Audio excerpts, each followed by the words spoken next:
আওয়ামী লীগ ফিরে আসবে এমনটাই মন্তব্য করার অভিযোগ উঠেছে ফরিদপুরের সদরপুর উপজেলার নির্বাহী কর্মকর্তা আল মামুনের বিরুদ্ধে। এই অভিযোগের কারণে তাকে প্রত্যাহারের ঘোষণা দিয়েছেন জনপ্রশাসন মন্ত্রণালয়ের সিনিয়র সচিব মোহাম্মদ মোখলেসুর রহমান।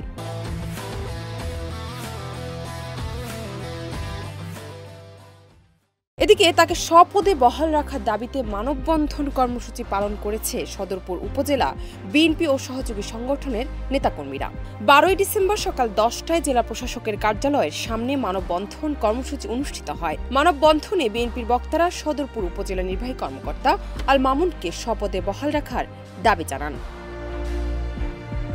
এর আগে বুধবার দুপুরে জুলাই আগস্টে বৈষম্য বিরোধী আন্দোলনে নিহতদের স্মরণে সভায় ফরিদপুরের জনপ্রশাসন বিভাগের সংস্কার কমিটির চেয়ারম্যান ও ওই মন্ত্রণালয়ের সিনিয়র সচিবের উপস্থিতিতে অনুষ্ঠিত মতবিনিময় সভায় সদরপুরের ইউএনও আল মামুনের বিরুদ্ধে Awami League will be come back today or tomorrow, অর্থাৎ আওয়ামী লীগ ফিরে আসবে আজ অথবা আগামীকাল, এমন মন্তব্য করার অভিযোগ ওঠে।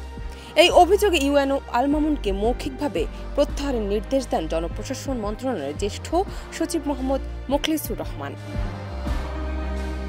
জান্নাত নিপু, দেশ রূপান্তর।